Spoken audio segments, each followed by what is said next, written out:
Welcome to episode 18 of the Security Matters podcast, where we bring you the latest news, views and opinion from across the UK's dedicated security business sector. My name's Brian Sims and I'm the editor of Security Matters magazine. We're delighted that this podcast is sponsored by the Security Event, which runs at the NEC in Birmingham on the 7th, 8th and 9th of September 2021. To register for the show, visit www.thesecurityevent.co.uk. Despite the accelerated migration of CCTV systems to IP networks, it appears that facilities management and security departments still manage one-third of all medium and large-sized businesses' CCTV systems in-house. That's one of the key findings of a study commissioned by the NW Security Group and conducted by market research firm Opinium. Commenting on that news, Frank Crowell, Managing Director at the NW Security Group, stated, "It's interesting that, even though 61% of all CCTV systems are now on the network and the cloud CCTV migration trend is accelerating, a third of all firms we captured in this study are still relying on in-house FM or security teams to optimize their CCTV systems. This indicates to me that there's a big opportunity for specialist security integrators to assist those in-house teams in updating and optimizing their existing systems as the technology has improved markedly in recent years. Many would argue this has made it more difficult for in-house teams to keep systems optimized.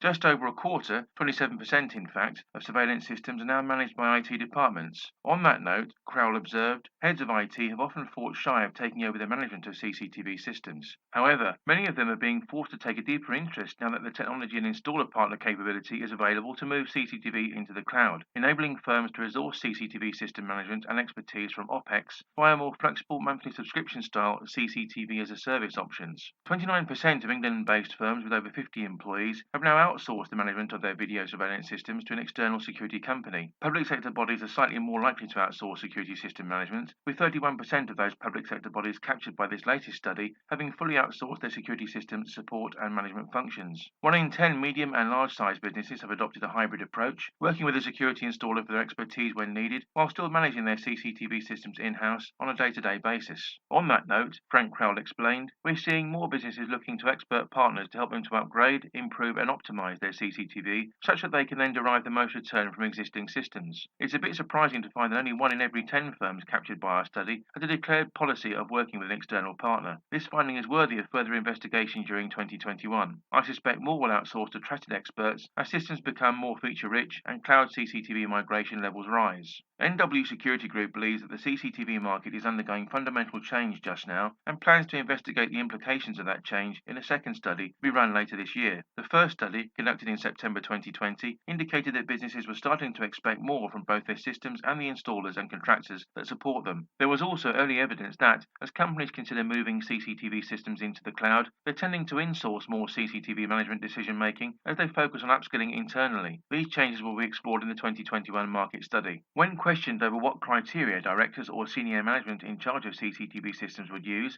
if they needed to select a new security systems installer, the top one for selection was access to 24/7 365 help desk support. 43% of firms with an existing CCTV system would select their installer based on the availability of around-the-clock support in case of incidents. Nearly as many, i.e. 38%, would select based on evidence of CCTV and network video surveillance capability and pedigree. However, so-called cloud CCTV capability is also becoming a major factor in the selection of any security installation partner. NW Security Group study discovered that nearly a third, 32% in fact, of firms would seek evidence of cloud migration and in-the-cloud CCTV management capability when selecting a security systems installer. This is perhaps no great surprise given the fact that the same study also found that over two-thirds, i.e. 71%, of private sector firms are planning to migrate their existing CCTV systems into the cloud within the next 12 months. A quarter of firms also plan to select a partner based on evidence of strong partnerships with best-of-breed vendors and service providers. 32% would select based on a third-party installer's collaborative approach to working with us to improve our CCTV system and how it's supported. The NW Security Group survey was completed between the 8th and 14th of September last year by 101 IT decision makers of firms with more than 50 employees based in England. Only those firms with CCTV systems were invited to complete the survey. Respondents to the survey were heavily weighted towards senior operations as well as the security and IT heads of medium-sized companies, i.e. those firms with between 50 and 249 members of staff, and also large businesses, i.e. those companies employing 250 or more members of staff. 29% were IT managers, 33% IT directors, 10% CTOs, 8% CIOs, CEOs, and 7% operations directors. The balance of respondents were operations managers or equivalent.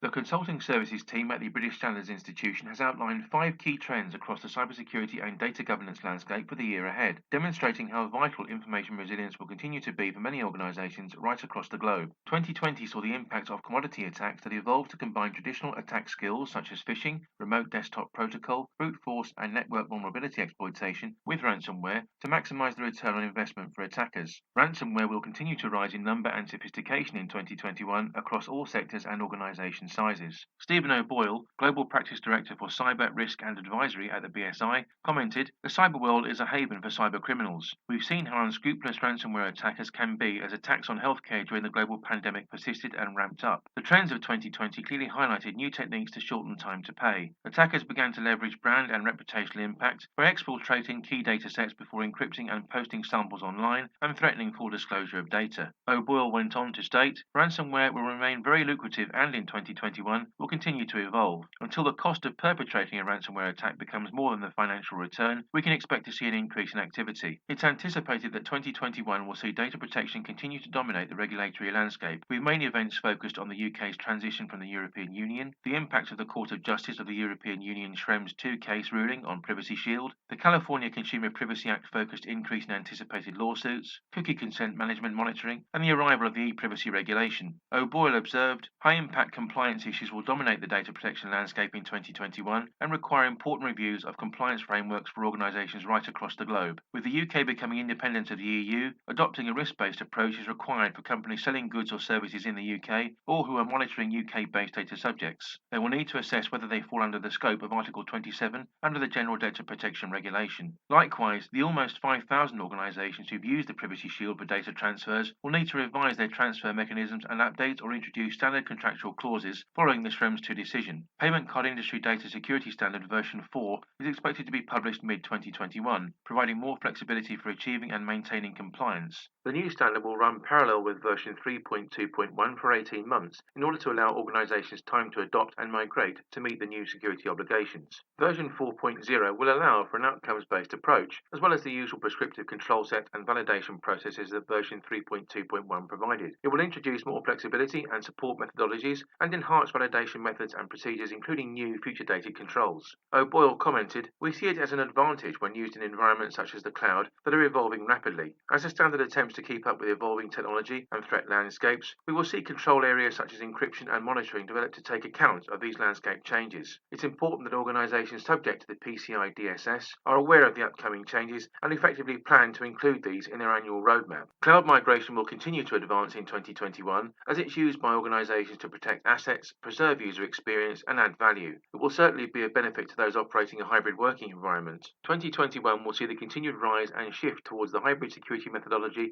of purple teaming, with organisations investing in attack and adversary simulations, i.e. red teaming, and defensive techniques, i.e. blue teaming, together. Working harmoniously, both teams are used to maximise the information resilience capabilities of an organisation through continuous feedback, knowledge transfer and the adoption of best practice." In conclusion, O'Boyle told Security Matters, "It's estimated that attackers go undetected on a network for an average of 146 days, which is a long time for them to gain access to privileged information. As attacks increase, being able to verify the effectiveness of existing security controls and vulnerabilities is absolutely essential. Purple teaming will become more popular as more and more organisations begin to understand the benefits of performing attack simulation tests for their organisation and, more importantly, gain assurance that they can respond in a timely and effective manner." Our first guest on this edition of the Security Matters podcast is Simon Pears. Simon is the Global Security Director at Sodexo and also Chairman of the Board at the International Professional Security Association. A chartered security professional and also a member of the Security Institute, Simon joined Sodexo back in 2007 in the role of Head of Security for the UK and Ireland. He was appointed to his current role with the Facilities Management Solutions provider in January 2014. For its part, IPSA is a membership association for individuals and companies working in the fire and security sectors. The organisation was formed over 60 years ago to ensure professionalism in the management of security operations, and is now an established and well-recognised worldwide professional organisation. During our interview, Simon reviews the achievements of Jane Farrell, his predecessor as the chair of IPSA, highlights the organisation's new website, outlines reasons as to why IPSA is now looking to broaden its membership, and also points towards frontline worker representation on the board.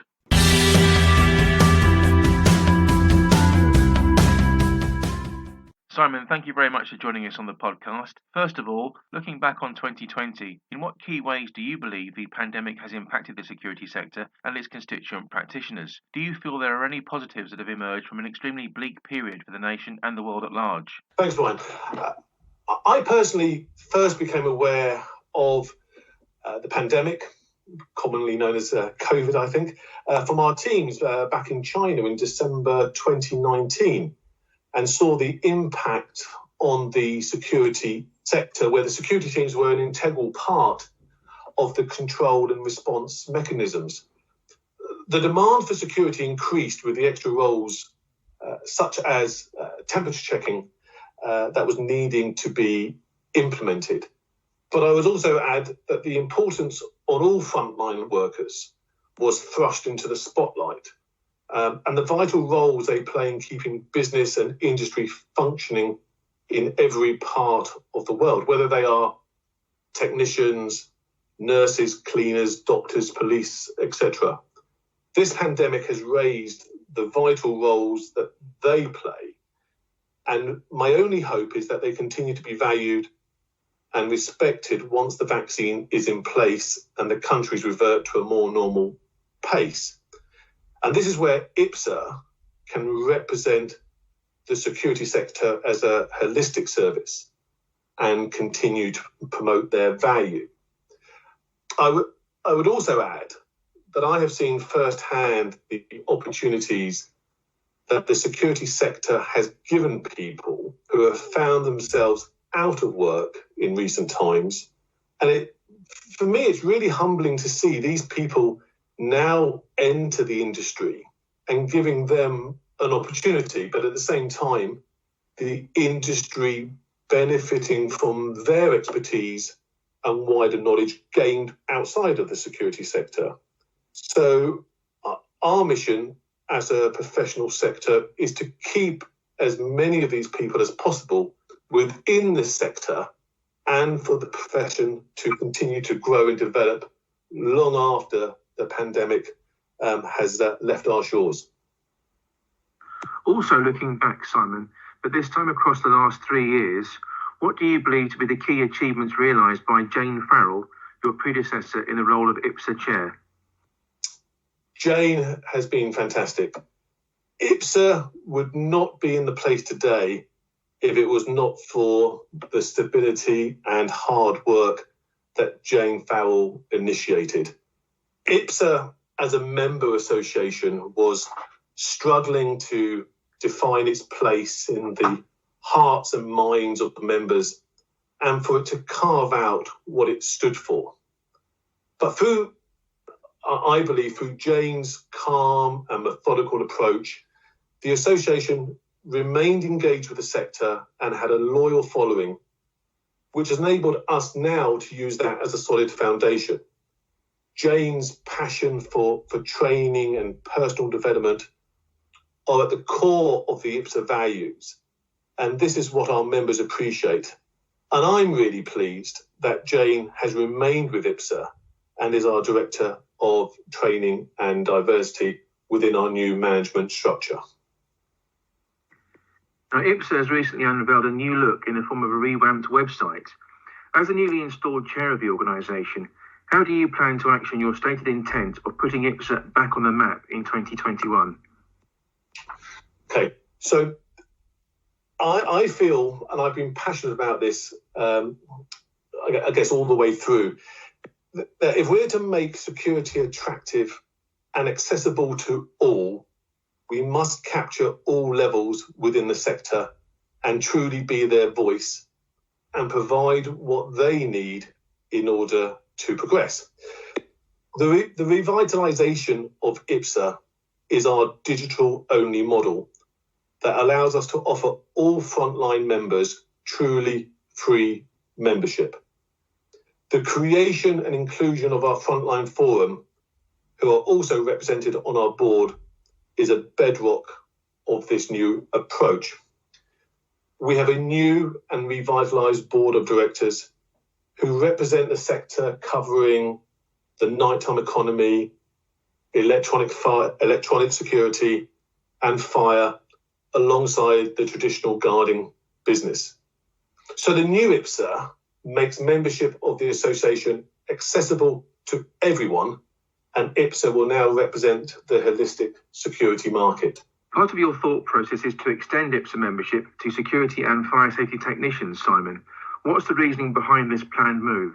So it is part of our inclusion and the understanding that security doesn't operate in isolation. All parts of security are dependent upon each other or interact with each other at some point in the security service journey, whether that's a security officer operating an access control system or a fire panel or a frontline technician engaging with the security officers when they first enter the premises. And it's about how they all provide very credible career paths within the umbrella of security. So again, this is absolutely where I believe IPSA should be. And the early indications that we are receiving from the sector is that these people are eager to join IPSA. And that's really pleasing to see. There's been much discussion about the soon-to-be-launched app for IPSA's members. Can you explain what this is going to include and also how it will take the organisation forward? Yes, I mean, the app is the bedrock of the new IPSA. In order for us to bring the free membership to the masses, to the sector, we've had to streamline our back office administration. And the app will be the place where members can join up and administer their membership, view their digital membership certificate, view and participate in member offers, obtain and receive free training modules. We are determined as a board of directors to make sure that access and participation in IPSA will be free for the frontline users.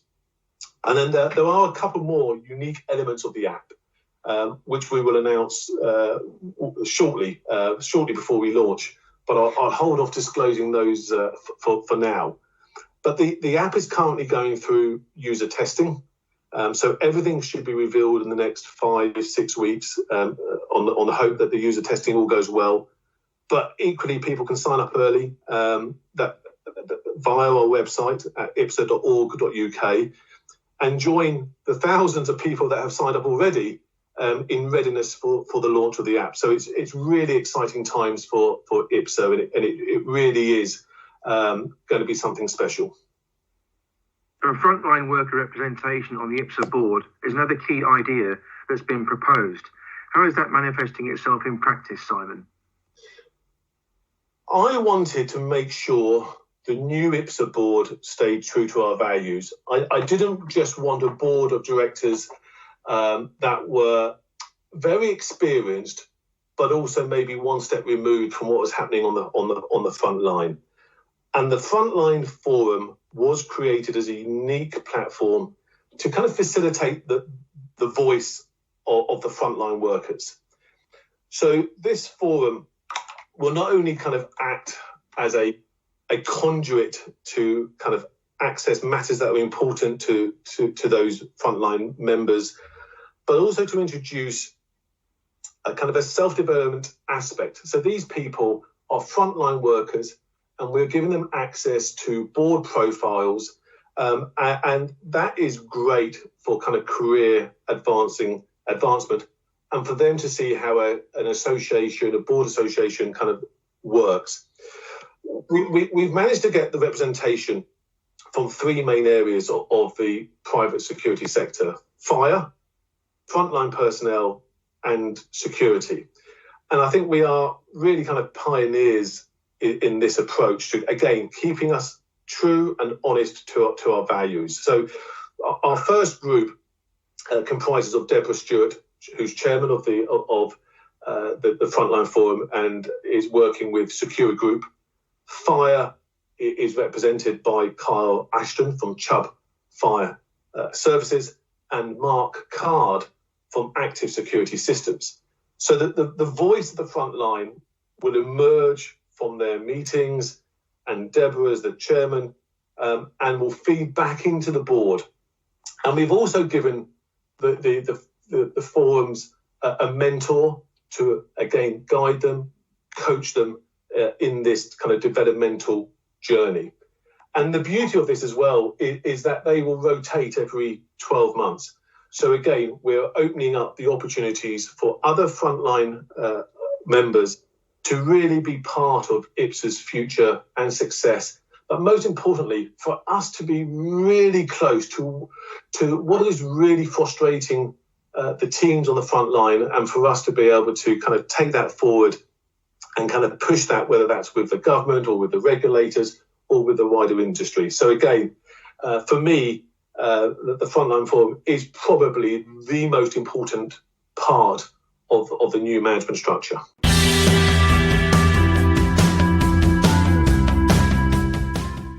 Returning to the news now, and unified security and business intelligence solutions developer Genetec has shared its top 5 predictions for the physical security industry in 2021. The trends centre on innovation, privacy protection, the risk posed around cybersecurity, trust in the supply chain, and last but not least, the growing demand among security professionals for hybrid cloud solutions. While the world remains optimistic for 2021, organisations will need to remain creative about how they use, update, and redeploy their security systems across their facilities. This will allow them to start thinking more broadly about the role of physical security and what it can do beyond traditional applications to deliver more value for the business. We've already seen proof of this resilience and resourcefulness over the last few months, with many organisations quickly adapting to the new needs and challenges posed by COVID-19, using their physical security technology as a strategic tool in the fight against the pandemic. In many ways, the extraordinary difficulties brought on by the current situation have placed an increased focus on the role and importance of the physical security industry itself. Once the pandemic is finally in the rearview mirror, Genetec believes organisations will continue to look at their physical security technology and related data as being both strategic and enterprise shaping. In a bid to keep people safe during the COVID-19 pandemic, many organisations rushed to implement fever detection devices and other new sensors without necessarily having the time to consider privacy implications. Public privacy concerns related to COVID-19, contact tracing, and other social challenges will continue to grow. These sensitivities will require the physical security industry to address privacy head-on and find appropriate solutions. Rather than hindering the development of new technologies, Genetec firmly believes that privacy will prove to be a driving force in the pursuit of responsible and innovative design, encouraging forward-thinking and ethical developers to embrace privacy by design methodologies. This involves proactively embedding privacy into the design and operation of IT systems, networks, infrastructure, and business practices from the first line of code to the third-party vendor selected for partnership and integration. In the physical security industry, building a software solution from the ground up with privacy in mind means that organizations will not have to choose between protecting individual privacy and ensuring physical security. Privacy should always be the default option, and security technology developers who take it seriously will gain distinct advantages, notably so from their customers' trust. While cybersecurity has been an issue for some time now, it will unfortunately continue to be a vital concern in 2021. From schools and hospitals through to those private businesses and governments affected, there has been a rise in cyber attacks over the past year. In Q3 of 2020 alone, Trend Micro reported that there were almost 4 million email threats and over 1 million hits on malicious URLs related to COVID-19.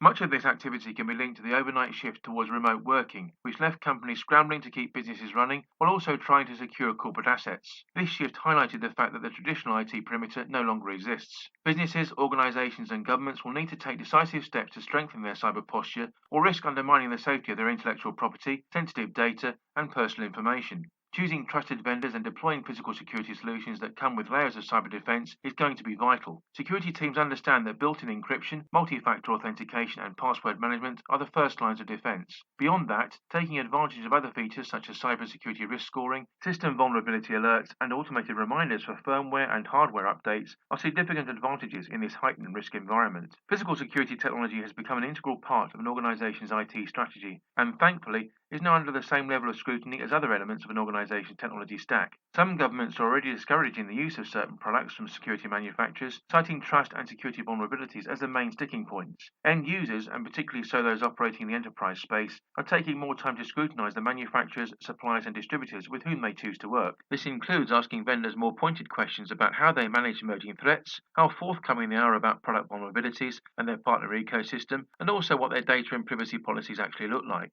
For physical security solution providers to be considered reputable and reliable reliable partners for their customers, they're going to have to meet more stringent requirements as part of the procurement process. According to Forrester's recent report entitled Predictions 2021, Cloud Computing Powers Pandemic Recovery, global public cloud infrastructure will grow by 35% to a market value of $120 billion over the next year. As online usage and remote working spiked during the pandemic, a global shift toward digital transformation, which was already underway, greatly accelerated. In order to thrive, physical security professionals will need to follow the lead of IT departments. In the coming year, physical security leaders should let go of the either-or division between cloud and on-premises security systems and instead embrace a hybrid deployment model in their physical security infrastructure. This will allow them to implement specific systems or applications in the cloud while keeping existing on-premises systems. With a hybrid cloud approach, security directors will become more agile in making decisions about how they can enhance scalability, redundancy, and availability to suit evolving needs. They will also be able to quickly migrate to newer technologies, minimize hardware footprint, boost cybersecurity, and reduce costs. Cloud offerings need to become an essential option for quickly adapting to changes and ensuring business continuity. King Secure Technologies has just signed an agreement to acquire Midlands-based Cougar Monitoring Limited, which operates a state-of-the-art alarm receiving centre in Birmingham. The latter provides a wide range of monitoring and response services 24 hours per day, 7 days per week. The highly trained team members at Cougar Monitoring Limited deliver surveillance services, in addition to the rapid deployment of mobile response units and notification to the emergency services to ensure the safety of both people and property on behalf of its many clients. King Secure Technologies is a group of companies providing specialist solutions within the security and fire sectors, and operating across and within a wide range of industries. With its headquarters based in West Yorkshire and satellite offices operational in Scotland, the Midlands, London and the South East, the company focuses on delivering cutting-edge and innovative solutions, in turn ensuring a full end-to-end risk management approach for its clients. Speaking about the news, Bob Forsyth, CEO at King Secure Technologies, commented, "Our proposed acquisition of Cougar Monitoring Limited will further expand King Secure Technologies' leadership position in technology monitoring, while at the same time deepening and strengthening relationships built with our customers. We will now be able to compete in the rapidly emerging world of smart systems and the Internet of Things on a global basis." Forsyth went on to comment, "The combined reach of both King Secure Technologies and Cougar Monitoring Limited amounts to over 58,000 connections Europe-wide. This strategic acquisition will enable us to provide a monitoring platform to our customers at both pace and scale, and indeed enable us to respond to new opportunities as and when they arise." Robin Fisher, CEO of Cougar Monitoring Limited, responded, "Started 24 years ago as the first National Security Inspectorate accredited control room in the UK, Cougar Monitoring Limited has built its customer base to number close to 30,000 sites across the nation. We are now looking to shift our focus and growth towards becoming a fully fledged technology centre, catering for the new and rapidly emerging global world of smart systems." Fisher concluded, "I'm certain that King Secure Technologies will develop the Cougar Monitoring Limited brand accordingly, continue to support our customers, and afford employees new and expanding opportunities." Security Matters, the independent voice for security and risk professionals, has recently launched a readership survey. All those security practitioners who take part and deliver their views and opinions on the magazine, its website, the Security Matters podcast and our wider digital offer will be in with a chance of winning an Amazon voucher worth £100. Regular readers will know that Security Matters covers the very latest industry news, details of prosecutions and updates on regulations and standards, in addition to featuring new products, services and technology relating to the security business sector both in print and online. In addition to our regular Security Matters podcast, we also issue a comprehensive weekly e-news bulletin. Complementing the print proposition, our website expands on the material showcased therein, with additional features and opinion penned by the leading professionals in the sector. Importantly, the magazine is actively supported and promoted by key organisations, including the British Security Industry Association, the National Security Inspectorate, the Security Institute, ASIS UK, the Security Systems and Alarms Inspection Board, the Business Continuity Institute, and the Institute of Risk Management, while also offering continuing professional development to readers thanks to a special arrangement forged last year with the Security Institute. In fact, Security Matters offers CPD to those who read the title, listen to the Security Matters podcast, or engage with our ever-popular webinar programme delivered in conjunction with the foremost security solution developers. Security Matters is also the official journal of the security event organised by the 19 Group. As a reader of Security Matters, your thoughts and views are vital to us and will allow the team here at Western Business Media to continue to produce industry-leading news and features content within Security Matters throughout 2021 and beyond. We absolutely value your opinions on what we do, so if you could take just a few minutes of your time to complete the 14 questions that comprise this survey, we'd be extremely grateful. This survey is being conducted on the SurveyMonkey platform and on a completely confidential basis. As mentioned, all those practitioners who take part in our survey will be entered into a prize draw to win a £100 Amazon voucher, but you'll need to add your contact details on the last question should you wish to be entered into the draw. In order to take part in the survey, please visit the website at www.fsmatters.com/security-matters and enter the term Readership Survey into the search box. Our second guest on episode 18 of the Security Matters podcast is Rob Watts, the CEO at Corsight AI. Corsight was founded by a group of passionate engineers and entrepreneurs with a track record of creating paradigm-changing products powered by a proprietary autonomous AI. The company's stated mission is to radically enhance the world of facial recognition technologies. The business is jointly headquartered in the US and the UK, with R&D offices in Israel. From early 2007 until November 2015, Rob served as sales director at Northgate Public Services. He then spent 2.5 years as regional sales director for Europe at the NEC Corporation, with a focus on cybersecurity, biometrics and facial recognition. Rob's skills in facial recognition were honed still further during a 2-year spell with Digital Barriers before he moved to Corsight in July last year, initially taking on the role of Executive Vice President for Europe. In addition to informing the readers of Security Matters what Corsight is all about as a company, Rob goes on to explain the importance of Tony Porter's recent appointment with the business, and also goes on to outline how he believes facial recognition technology will develop over the next 2 to 3 years.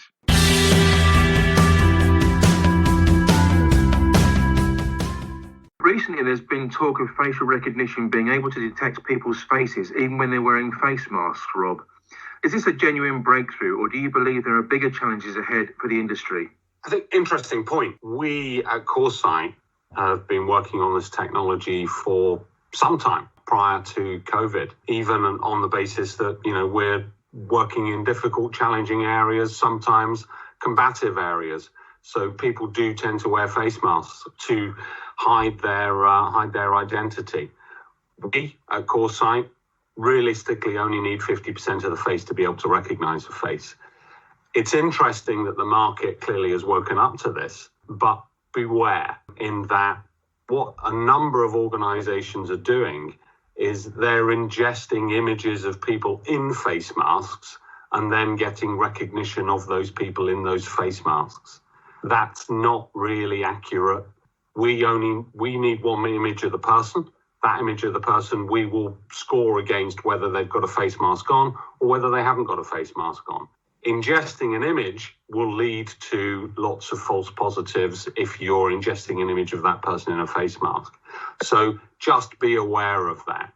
In terms of the second part of your question, I think the biggest challenge or the bigger challenges for the market are really in terms of adoption of the software from an accuracy perspective. The two challenges for us as a technology community are to drive through with speed and accuracy and give the customer, the end client and the public confidence in what we're doing, and also be able to give an accuracy of result. Those are the challenges. Now, as a business, Corsight is relatively new to the security market, of course. Can you tell us about the company's technology and also where it's being deployed at present, Rob? I can give you some of that. Clearly, a lot of our customers being in the policing, intelligence services don't like us talking about where they're using the software and so on, but we're a global business. We're growing globally. Our software is being put through a number of evaluation tests, not least NIST. We've also just recently done a test with the Department of Homeland Security in the US, where our software came out top score, above and beyond every other technology platform in the market. So we're hugely, hugely pleased with that, and I'm amazingly proud of what our business is doing. The technology itself is based upon autonomous AI. We'll need another podcast, Brian, to talk about why autonomous AI is different from everything else. What we're doing is bringing technology that delivers on my first point, which is speed and accuracy. Our software will deliver the speed and accuracy that's required, and that's being evidenced through the results of these NIST evaluations, the Department of Homeland Security evaluations, and so on. We put ourselves really up there in the market, in the top echelons of providers of this type of software. Now, Corsight has just appointed Tony Porter, the former Surveillance Camera Commissioner, in the role of Chief Privacy Officer.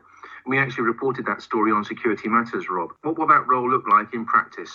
Good question. So in the first instance, I think there's a lot of noise in the market around facial recognition, its adoption, the governance, the policies, and so on. So what I've asked Tony to do is two things. One is to come in and hold a stick to my back and the business's back to make sure that what we do with our technology is ethical and adheres to and sets, in effect, the governance processes for facial recognition in the market. We want to trade and be seen in the market as having integrity. You know, we want to be the most ethical provider of facial recognition out there. And Tony's going to help us achieve that. He, in effect, was party to writing the law in the UK as to how facial recognition can be used and should be used. He understands all of the governance around GDPR and all of the other varying standards that are used around the world. I'm asking him, in the first instance, to make sure that our software adheres to all of that.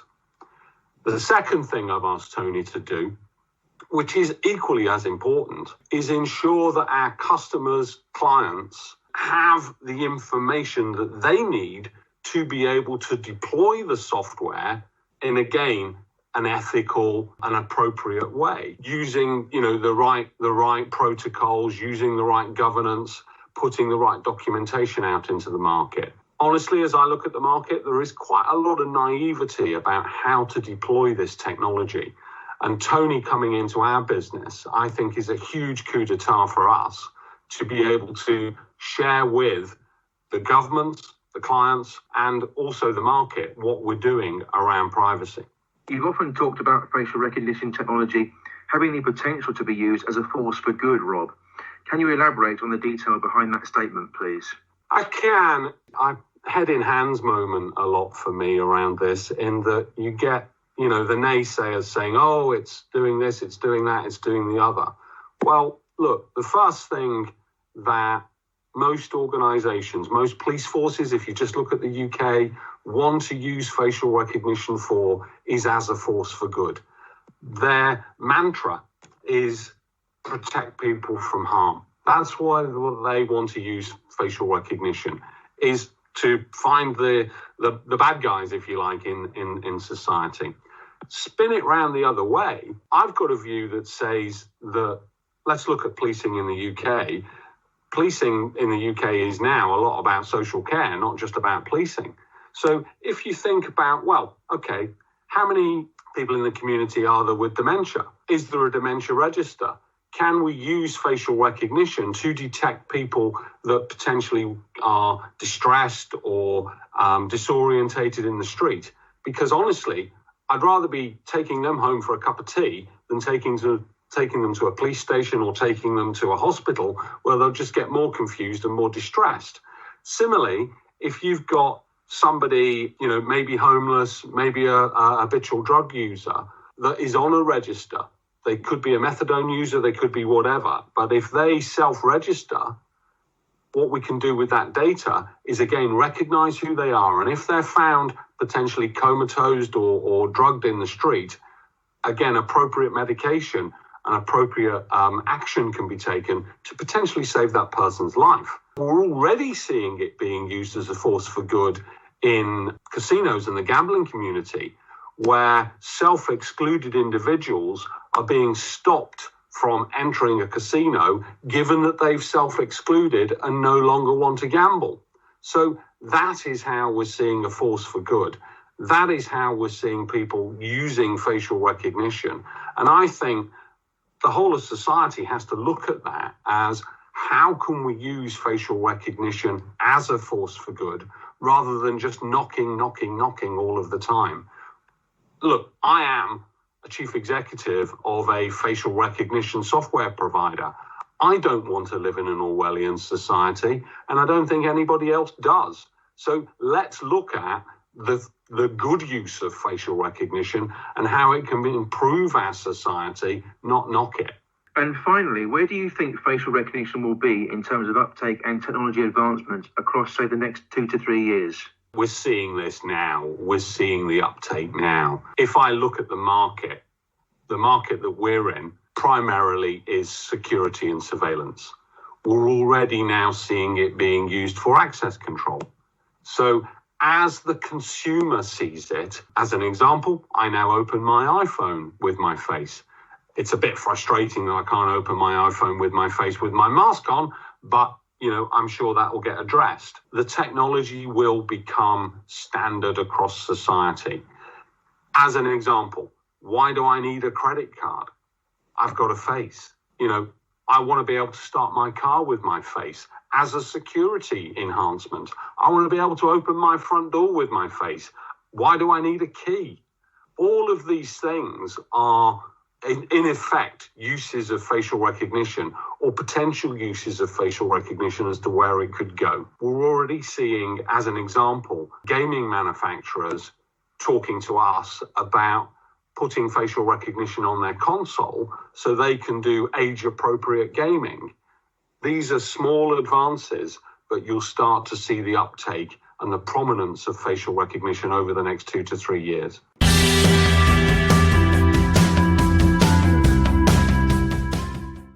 That brings us to the end of this latest edition of the Security Matters podcast. Many thanks indeed to Simon Pears from the International Professional Security Association and also Rob Watts of Corsight for their highly valued contributions. Many thanks also to our podcast sponsors, The Security Event.